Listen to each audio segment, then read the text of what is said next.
Hantsi Top TV, gidan sahihan labarai. Ku danna mana subscribe kana ku danna mana alamar ƙararrawar sanarwa domin sanar da ku da zarar mun ɗora sababbin shirye-shiryenmu.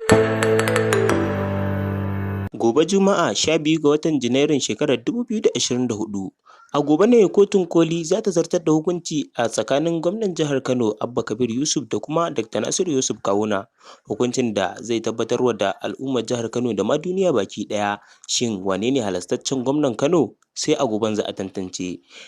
Amma ku saurara ku nutsu ku gyara zama domin na zo muku da zazzafan batu akan wannan shari'a. Don haka ku ci gaba da bibiyar mu a wannan bidiyo domin jin cikakken rahoton abin da na zo muku da shi. Assalamu alaikum wa rahmatullah, barkanmu da wannan lokaci, barkanmu da sake kasancewa da ku a cikin wannan tasha tamu mai ɗimbin albarka, wato Hantsi Top TV, wadda Hausawa kan ce leƙa gidan kowa.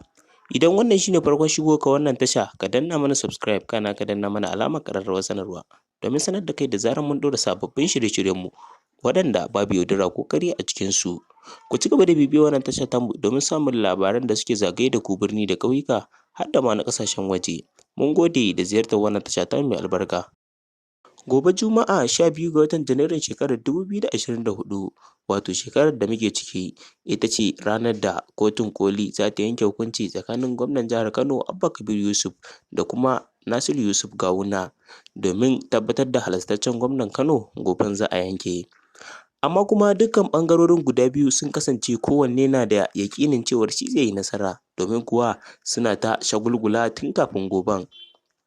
'Yan jam'iyyar NNPP suna nan suna ta shagulgula, suna yanka, suna azumummuka da ma dai sadakoki domin samun tabbacin zaman kotun da za a yi gobe. Suna ganin su ne da nasara a wannan zama da za a yi.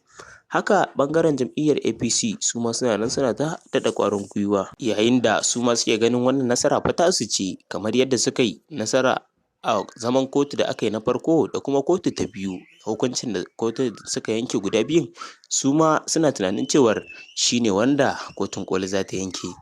Amma babu wanda ya san abin da kotu za ta yanke sai Allah. Amma goben shi ne za ku ga tabbacin wane ne halastaccen gwamnan Kano, domin hukuncin da kotu za ta yanke an yi yarjejeniyar kowa ta tsayar, to ɗayan zai haƙura ba tare da tada rigima ba domin zaman lafiyar jihar Kano da ma al'ummar cikin jihar baki ɗaya. Babu shakka shari'ar Kano ta kasance shari'a ce wadda za a gabatarwa da kowane ɗan ƙasa da ma faɗin duniya ke jiran kallonta. Jihohi da dama na gefe maƙwabta da ma na nesa suna ta jiran ganin yadda shari'ar Kano za ta kaya, domin kuwa an san shari'a ce mai sarƙaƙiya wadda babu wanda ka isa kai kintatan cewar shi ne zai samu nasara a shari'ar.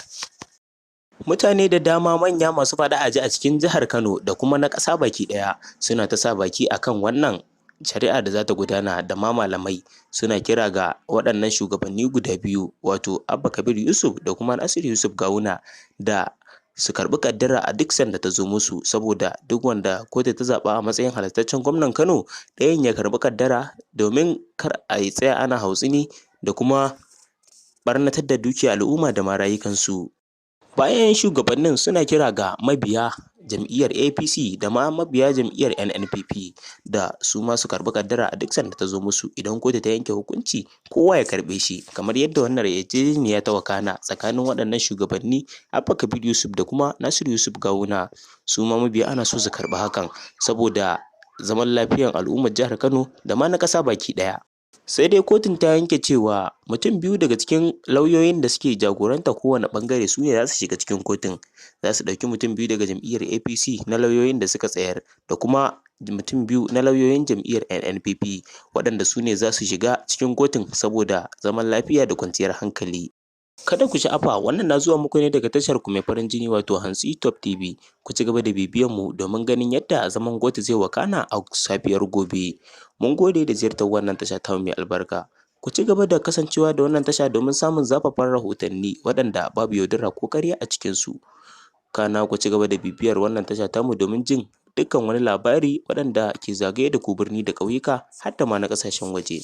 Mun gode da ziyartar wannan tasha tamu mai ɗimbin albarka. Hantsi Top TV, gidan sahihan labarai. Ku danna mana subscribe kana ku danna mana alamar ƙararrawar sanarwa domin sanar da ku da zarar mun ɗora sababbin shirye-shiryenmu.